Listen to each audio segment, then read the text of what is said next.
I'm Jonathan Larsen with TYTI Investigates, and I'm joined right now by Igor Rodriguez, who made headlines actually last week when he interrupted speakers at a news conference that was being held in support of Pete Buttigieg in South Bend.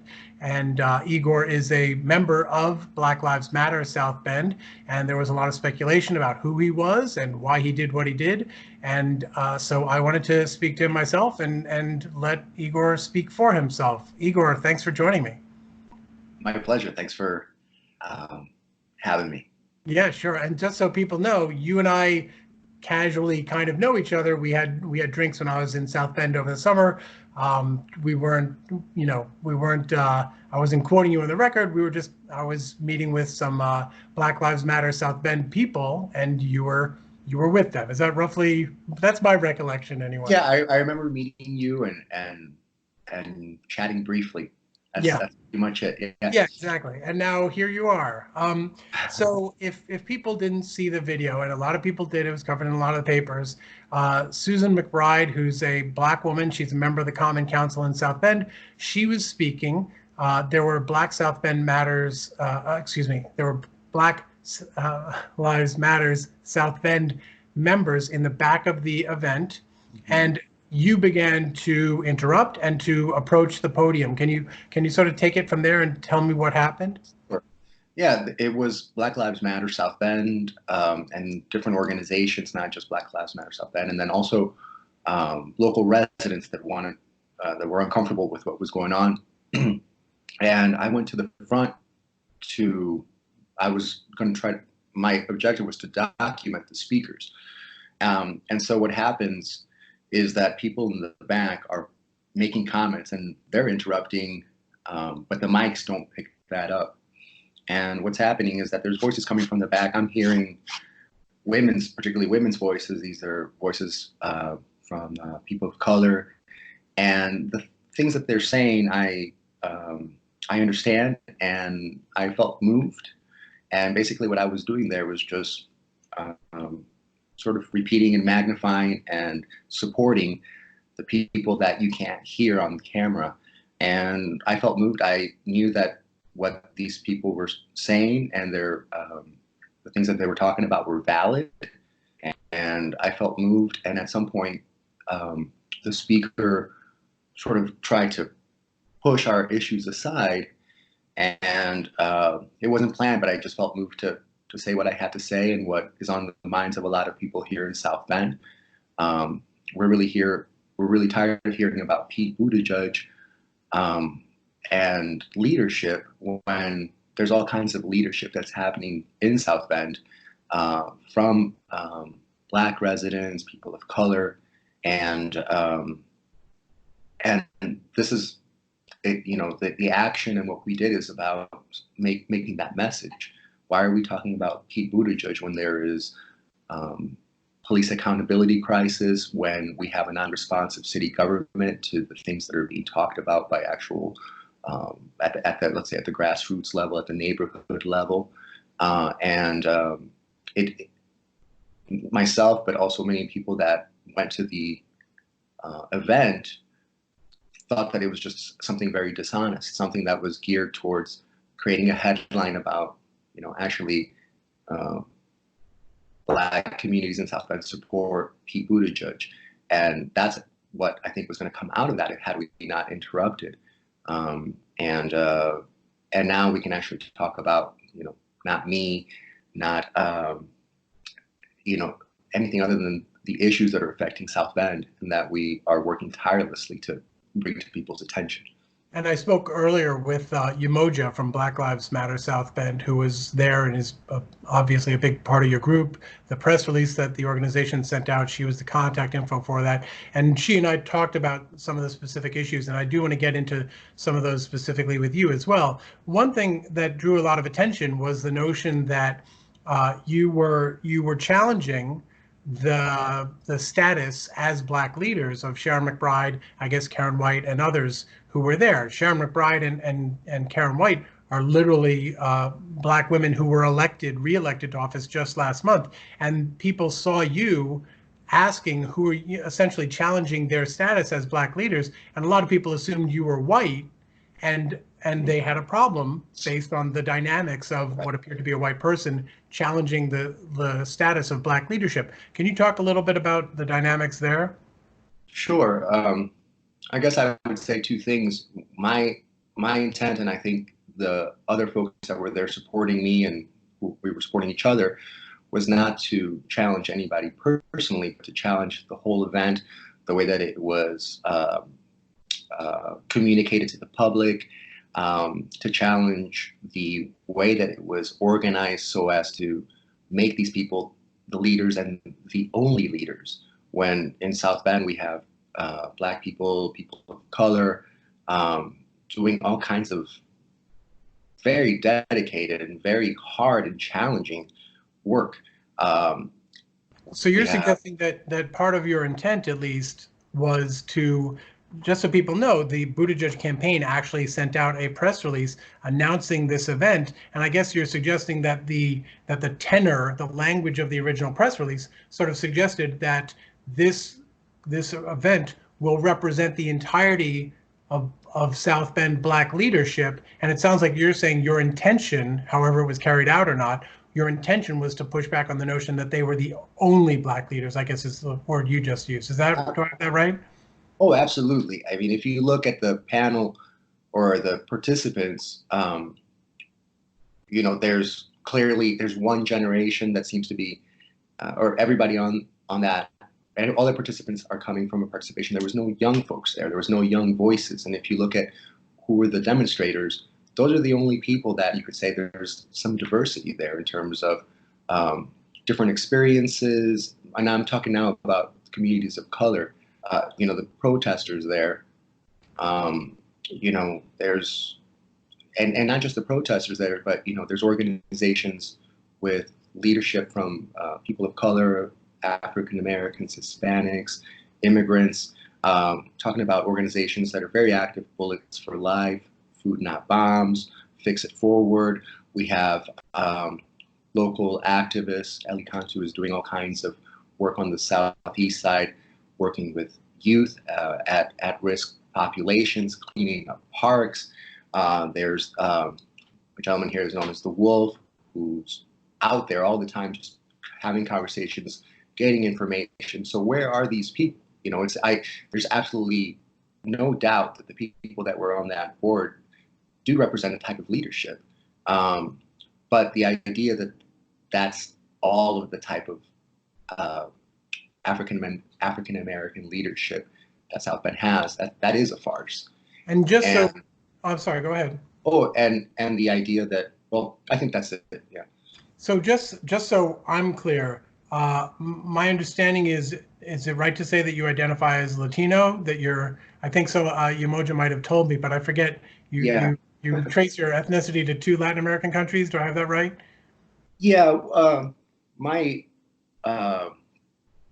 ethnicity is not, well, I guess, I'm a Hispanic person and I'm identified as Latino. Latino is a word that obscures all of the cultural and material and just all of the contributions of coming from African traditions, African culture, African knowledge. And Latino is a term that is used to cover that up. Also, indigenous contributions to so-called Latino culture. So I don't embrace the term of Latino, but I understand that's how people identify me. How do you? Yeah. So I didn't mean to put that on you so much as suggest. Yeah. To sure. I think it's identify. Right. I'm much more comfortable with Hispanic because that's the language through which I've communicated and learned about the world. But the idea that there is this sort of Latino culture is very problematic because people have a very specific sense of what is Latino, and it completely obscures the African the Black experience throughout the Americas, as well as the contributions of indigenous groups throughout the Americas. And did you feel like you could understand why some Black people who saw you go up and literally take the microphone from the podium that a black woman had been using. Do you have a sense of why that would be problematic, especially for some black people to see that dynamic? Absolutely. I understand that reaction, and people are coming at this from an emotional level. There's a lot of emotions. There's a lot of tension when it comes to talking about race and talking about politics in the United States. Right now, that's an understatement. But at the end of the day, I hope people support the fact that our organization, regardless of the color of the skin that we have, our purpose is to uplift voices and that are not heard. So it wasn't challenging them as black people. It wasn't challenging them as leaders, but it was trying to create an opportunity to realize how some people have been silenced. And what that event shows is that people in South Bend are tired of feeling silenced. They're tired of being over policed. They're tired of being talked down to. And for many, they're basically just tired of feeling beat down. Buttigieg responded. He spoke to NBC News shortly after, I guess, the video went viral. And he basically said, this is where we are today. This is where our politics are today. And do you have any thoughts about, I'm assuming you saw what he had to say about it. Do you have any thoughts? Did you have any thoughts about what his response was? Well, I think he's right. This is where politics are today, and this is what democracy looks like. And the unfortunate thing is that when he says this is what politics looks like today, it's an attempt to talk down to us, to undermine our efforts.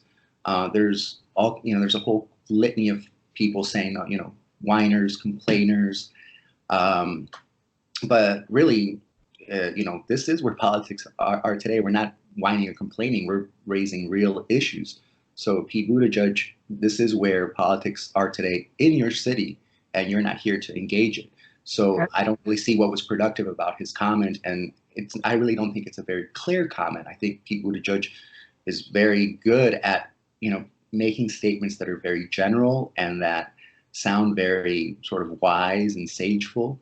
But at the end of the day, if you want to talk about how politics are today, what are you going to do about it? Are you going to leave South Bend? It's just, and the same thing with this. Well, let me just leave it at that.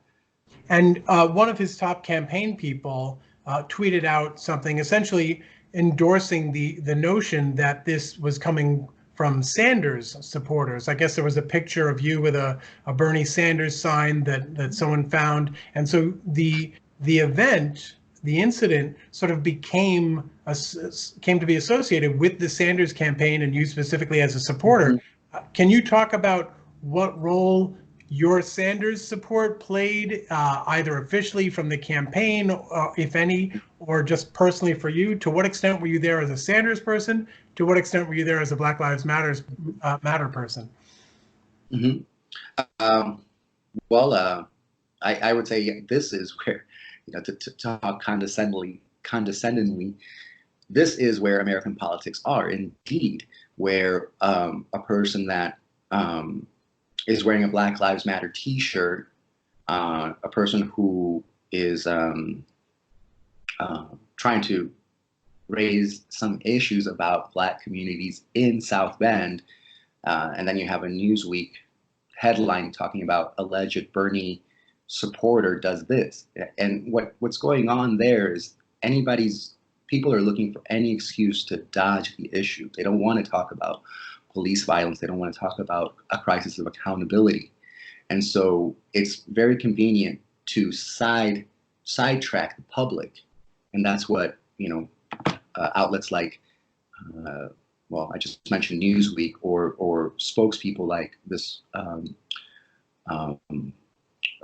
press secretary that you mentioned, they want to talk about me being white.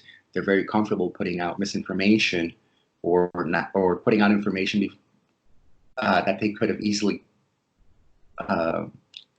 confirmed by just calling us, right? Is this person white? But they're not interested in doing that. They're going to use anything they can to make it about anything else except the issue that is affecting people, and the issues that are affecting people in South Bend, Indiana, particularly Black communities, communities of color. So if you find, you know, the event from Wednesday being connected to, you know, Bernie Sanders or these kinds of things, that's just a very cynical and unfortunate practice that the media has gotten very used to. People working in, you know, politics, the traditional game is, you know, create spin. It's interrogating your motives. Right, deceive the population. I mean, this happens, you know, earlier this year, a police officer somewhere else in the country went into a Black person's apartment, killed them, and the news story was about, basically killed their neighbor, right? And I think everybody knows the story. And what happens every single time is then the news headlines are about how this victim of that was shot by a neighbor who was a police officer. This victim happened to have marijuana when they searched his house. Why would you search the house? Yeah. Someone that's just been killed by somebody that broke into their house. So what's happening right now is we are looking for a new kind of political discourse. We're looking for a way to talk about politics that is real. People are really tired of what's been going on for decades now, which is spin and, you know, let's have a conversation, let's talk. But at the end of the day, what we want to talk about are real political issues, strategies for building policy, for creating law, for supporting politicians that want to do that, to actually talk truth. And if that ruffles feathers, that's okay. That's the kind of politics that we need to move ourselves forward. And just so we're clear, in case anyone's approaching this still from a cynical perspective, it's okay to have you on record saying that the Sanders campaign was not involved in your presence there. Is that accurate? Oh, absolutely. I mean, you know, if you want to, there is no expose there. You know, I mean, there is no secret that my candidate of choice is Bernie Sanders. He's the only politician that is acknowledging and using the right language to talk about what's happening in this country. You know, he will talk about militarization of police. So, okay, we feel that you are understanding the real issue. So, you know, I know that there are images of me out there that show that I'm, you know, that's my preferred candidate. That's not a secret, and there's a reason why I would choose Bernie Sanders 10 times over any of these other Democratic corporate contenders. And a lot of attention was paid in the video, and we're going to move past. I'm sorry to interrupt you, but I just wanted to just to finish your question. So yes, there's absolutely no participation of the Bernie Sanders campaign. There are folks in the Bernie Sanders camp that support Black Lives Matter, but as far as like some kind of coordinated, something coordinated, that nothing could be further from the truth. What happened is about South Bend issues. It's about South Bend problems. It's about conversations that need to happen in South Bend, and that's what we should be talking about. You did see that the Sanders campaign issued a statement condemning disrupting candidates' events, I assume. Did you have any response to that? Well, I know that you know, the situation, the way that the corporate media plays it, it's designed to make Bernie Sanders supporters look bad, assuming that, you know, I'm like a Bernie bro, something like this, right? A term that completely erases the mass support that Bernie Sanders has from women, right? I mean, these are also cynical strategies to deceive the public. But I'm sorry, I think I lost track of your original question. No, I think you addressed it. I was asking your response to the Sanders campaign condemning disruption of events. Yes. So anyways, I think it makes sense for them to release a statement like that. It's very boilerplate. There's nothing specific about it. And I think that if people from the Bernie Sanders campaign looked a little bit further into what's going on, I think that they would have a more sophisticated or more specific kind of response to this event in general. And there was some reporting that indicated that you shoved or pushed or moved one of the people who sort of surrounded you in a scrum as you were at the front of the room. I don't know. I don't know whether that's the case or not, but it's quite clear that there are Buttigieg supporters who put their hands on you. One woman raised her cane as if to strike you. So, two-part question: Did you put hands on anyone there, shove anyone, and whatever your answer is to that, can you also talk about what happened to you? Um, there's been a lot of coverage that really misrepresents what happened. I never took the microphone from anybody. I took a microphone from the podium. Yeah. So the idea that there was snatching or anything like that is just complete fabrication. And there's video that, I mean, BuzzFeed, to their credit, actually ran a correction, yeah, making sure that people knew exactly what you just said was true.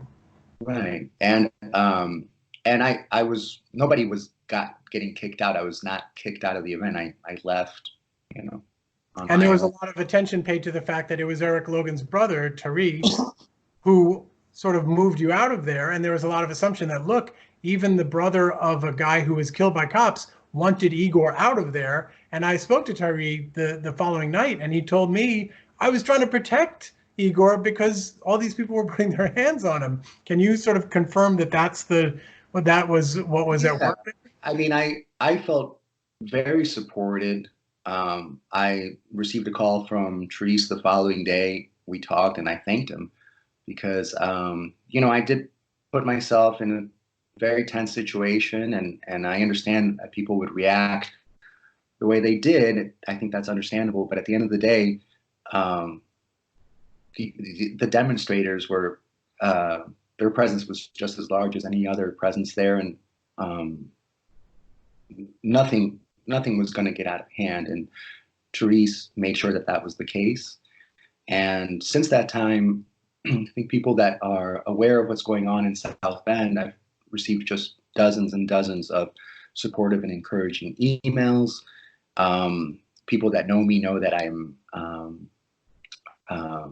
ready to speak the truth and always going to be very direct about what I believe in. But I pride myself on also being, very civil. If I'm out there disrupting and doing stuff that seems aggressive, it's because the organization that I've been with has already gone through all the processes of discussion, debate, and we realize that we don't see any progress through that route.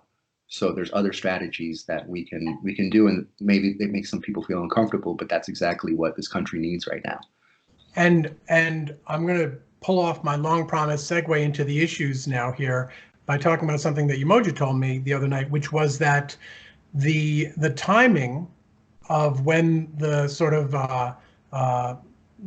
the expressions from the back that you were trying to amplify in your approach to the front of the event, that was not, it was neither random nor planned. It was in response to something very specific that Sharon McBride was saying, where she was denying that Pete Buttigieg's housing plan involving demolishing literally 1,000 homes in 1,000 days or rehabbing them. She denied that this was gentrification, and Umoja said that that was an offensive thing for some members of Black Lives Matter to hear. So can you sort of confirm that that was part of what you were responding to, and elaborate on that? Well, I wasn't responding directly to anybody on personally, but just the overall message that the housing situation in South Bend is favorable to communities of color is just couldn't be further from the truth. Right now, I mean, I don't want to say anything about this person, but right now the conversation, or if you look at the threads of people that are engaged in politics, people are talking about gentrification in South Bend. There's nothing else to be said. I mean, we know what gentrification looks like. And the other conversation that's happening right now in South Bend is winter's coming, and what are we going to do about homeless population, the houseless population in South Bend that has their places where they go for warmth being shut down. The mayor closed the library for 2 years. Everybody's scrambling here to figure out what are we going to do so these people don't freeze? And And I know there was a lot of concern because I believe they just opened a new park there, spent a lot of money on it, and I guess the contrast between that expenditure and the lack of available resources, especially at night, overnight for the homeless, I know that's been a driving factor lately. Yeah, and the city has been very, let's say their strategy for building these parks is designed that keeps houseless people away, right? Houseless people need a place to be, and the design of these parks is strategic. You know, it's using features and let's say it's implementing design features that make it difficult or sort of keep certain populations out. And we want our parks to be for everyone. We want our parks to be useful to folks. We don't want them to just to be like some kind of tourist attraction. Just to go back to the issue of housing, you know, to me, it's like a slap in the face to hear about the positive development that's happening in South Bend when Pete Buttigieg is, you know, he stood on this whole project of clearing 1,000 houses in 1,000 days. So many of those houses were taken away from property owners. A lot of opportunities to develop, to build up a community without having people have to leave and put them in this dire situation. That's been the result of these cities' housing initiatives. And we do need to be talking about gentrification in South Bend. We do need to be talking about development plans that are not taking into consideration the actual population that we have here. And another thing we heard from the Black Lives Matter protesters, I don't recall whether you yourself said this, but you can hear it on the tapes, is something that we've been hearing from South Bend for 7 years now, which was the phrase, release the tapes. Can you talk a little bit about the importance of these? If people don't know, these are secret police tapes that were made in 2011 that the city has had ever since and has refused to release, claiming that would violate federal wiretapping laws. It's now held up in court. We've done some reporting on it. What is the interest? What is the Black Lives Matter interest, your interest in having those tapes be released? Well, it's really a community interest. There's a lot of folks coming from different areas of the city, different communities, and they know that something fishy is going on. It's very clear when something is trying to be covered up. There is an issue of the city not being able or not having the willingness to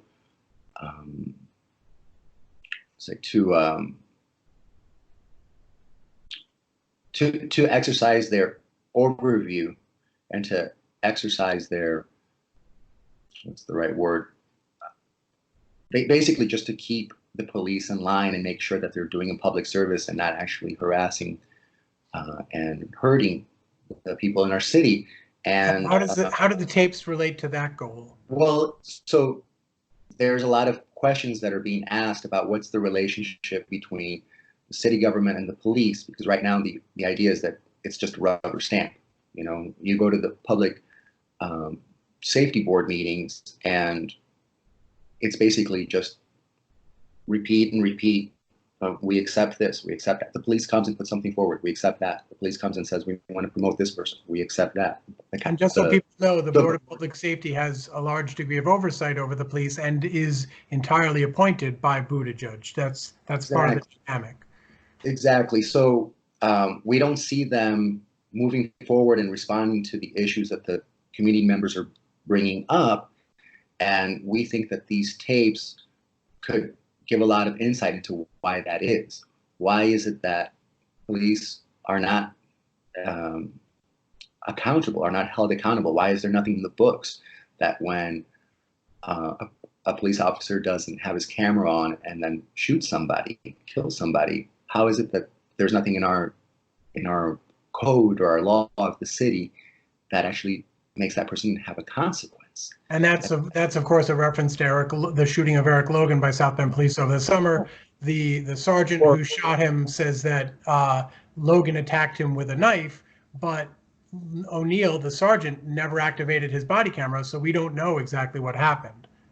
Right. Everything's always behind this sort of haze of questions and confusions. There's never any clear answers. And we need a city government that gets people those answers. They want to know what's going on, what's the relationship between the police department and the city government, and how can these tapes actually give us insight into the real condition so we can talk about it, so we can deal with it. We need a police department that provides public services. We want to have the conversation. How do we get there? We need to have everything out on the table. And we need sorry, go ahead. Oh, and we just need to have an honest conversation instead of, looking down and condescending to people that want to make that happen. We need some real leadership to actually confront those issues. It's not just about, Eric Logan has gotten a lot of attention, but before that, there's a police officer that ran a red light and killed a Hispanic woman. Nothing happened. There was a situation where police officers are coercing or basically terrorizing a person by making them swallow cinnamon, I believe it was. It was cinnamon. This was an incident several years ago, actually involving one of the officers who responded to the Logan shooting. Right. Yeah, there was someone at, I believe, a clerk at a 7-Eleven who filed a complaint or something about that, about officers.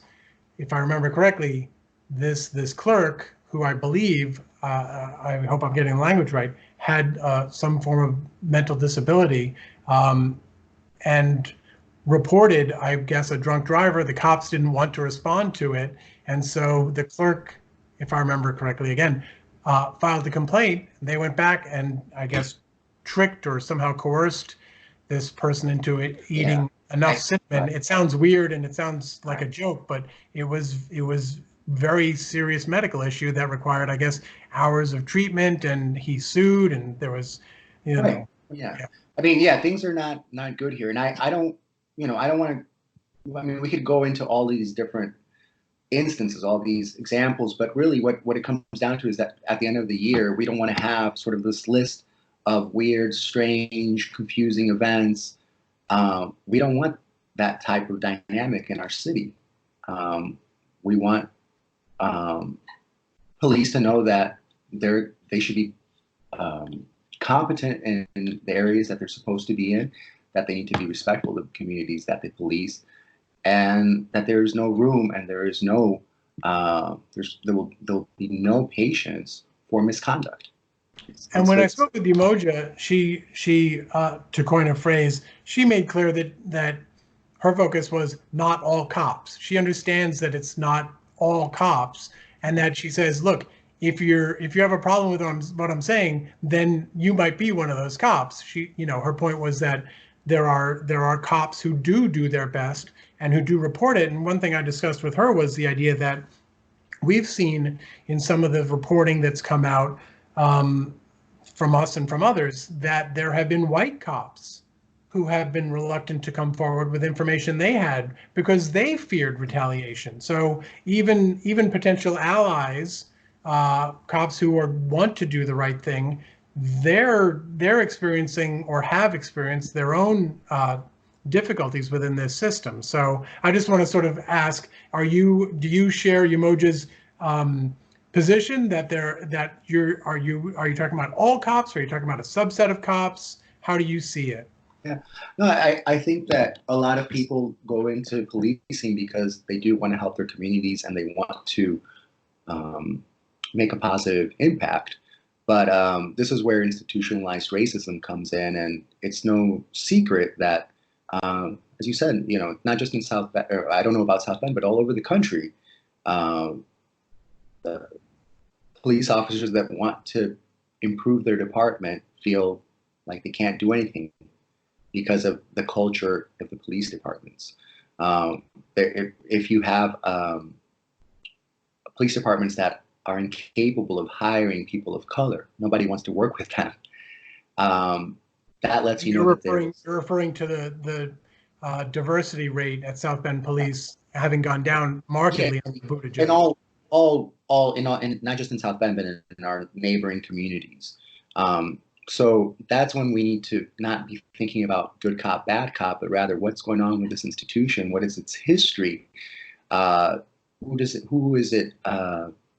There's paper that says it's serving the community, but when you look at who it's serving, where are the resources put and where are the resources not put?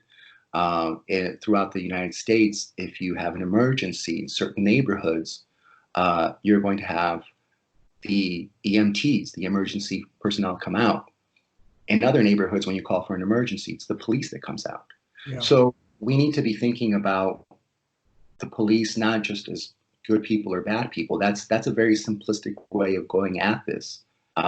We need to think about structural racism. And one thing I would say is that, structural racism is a conversation that has come about through a lot of hard work and a lot of analysis and digging through a lot of numbers. And the idea of structural racism is an indictment. It's an indictment. So it is very concerning, and it really is something very disrespectful to hear those types of words coming out of the mouths of people like Pete Buttigieg talking about structural racism as an excuse. Right? This is a concept, and this is something that we want people to understand is an indictment. Structural racism is something that we need to recognize so that we can change and improve our institutions. Pete Buttigieg talks about institutionalized racism as an excuse for why he can't do anything, why we have effort after effort after effort from his administration, but no policy, no change, no transformation. Well, So they've I don't remember all of the measures they've provided me with over the months that we've been talking, but they have given me a list of things they've done in terms of things like implicit bias training, the body cameras initiative, although obviously it was not activated in that particular incident. And there have been other measures that they have attempted to implement as well. So in their defense, I would say they can point to things that they have attempted. Now, to what extent those address the structural racism you're talking about, that's a judgment call that you're probably more appropriate for you to make that call than for me to make that call. well, people have their own agendas, and that's what's happening with structural racism is they're trying to use that word to highlight certain agendas and to obscure others. But can you what is the question again? Can you Well, I just guess what I'm saying is the Buttigieg campaign has given me in the past a whole list of things that they have tried to do, but I'm not sure to what extent you would agree that those things have really been implemented, and if so, whether they really get at the roots of structural racism. Right. Well, being involved, our organization is composed of folks that have been active in South Bend for years, and we have worked with the department or with the city. We've tried to work with the city. We've been active in all the public advisory meetings, members from our organization, and You guys had a meeting with Buttigieg, I believe, towards the end of the summer this year. I was not a part of that meeting, but yeah, I mean, we have done everything that we could to try to partner and have real, true faith dialogue with the elected leaders here. But basically, what happens with what you're referring to, these efforts, they're not designed to help our community. They're designed to create content for media stories, for headlines. Just like how this event on Wednesday was designed to create a headline, Black leaders in South Bend support Pete Buttigieg. It's the same thing with these, city efforts. People will sort of put them all together and say, look at this long list. Isn't that great? But, efforts are just that. They're efforts. And they can be lukewarm efforts. And that's exactly the response that a lot of people in the city have towards these initiatives. I mean, that's all they ever are, right? Pete Buttigieg loves to talk about the Douglas Plan to empower communities of color in South Bend. The Douglas Plan does not exist. We have a program for helping, let's say, at-risk populations, people that are defined as shooters likely to be involved or victims to violence. And everybody in the city keeps talking about how great it is and how great it is that we are going to bring this thing to South Bend, but it doesn't exist. These are all great ideas, and so yes, there's a lot of great ideas that are being talked about, but we don't see anything happening that takes these issues beyond just conversation, just talk. So I'll give you an example. There, after the Eric Logan shooting, the city organized public advisory meetings, a whole series of them. And for people that attended, what you saw is just attendance over week to week just dwindles and dwindles and dwindles. People go there and they feel like they're not being heard. It's very, very frustrating. People walk out of these things with tears in their eyes. And then you have these things that suggest that these conversations are not going to work in South Bend because not everybody is involved. We have public advisory meetings put on by the city, but then there seems to be an orchestrated effort by the police department or members, not the police department, but some police officers to come to these events brandishing open carry weapons.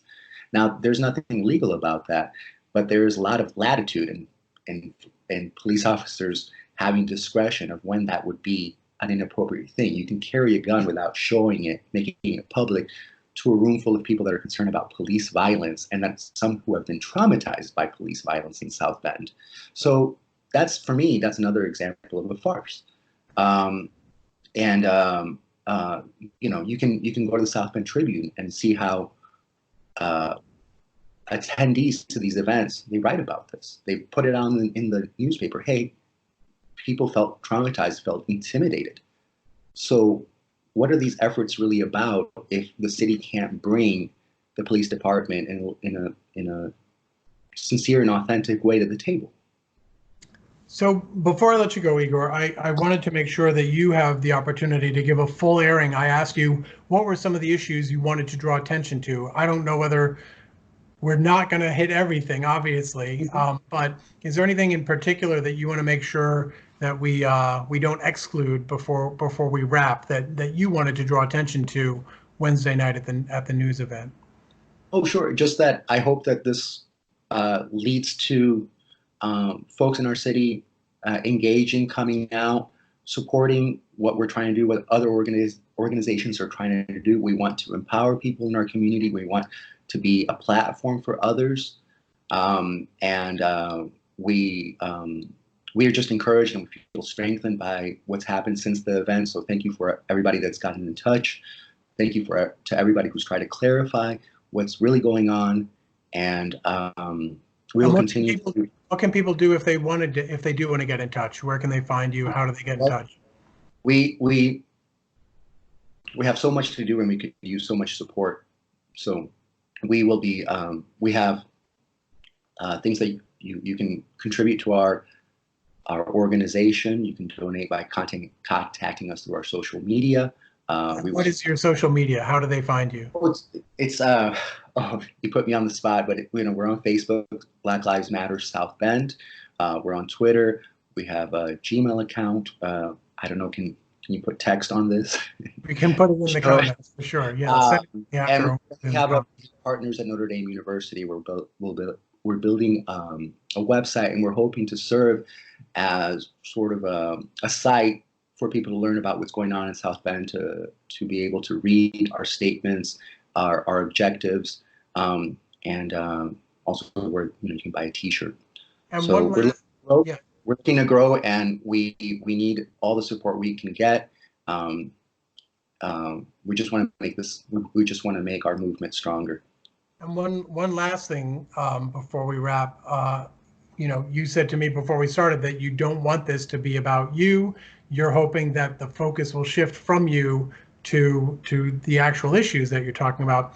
I do want to ask one last question about you, which is, have you had any signs of retaliation or people? Do you have any concerns about retaliation? Have you gotten unpleasant messages or communications as a result of your moment in the spotlight? Yeah. Well, the corporate media is really designed to generate so much negative energy, and that is really serves the interest of people in power. But so I stay away from that, and just in my more personal, private interactions, I feel nothing but support. I feel nothing but love, and so yeah, I just feel very positive about what's happening, and I hope others do too. Well, thank you very much, Igor Rodriguez. Thanks for being here, and thank you everyone for watching. This is the YouTube channel or Facebook channel of TYT Investigates. If you don't already, I hope you'll go on over to our YouTube page and subscribe. And in the meantime, Igor, there you go, Black Lives Matter South Bend. That's the social media for people.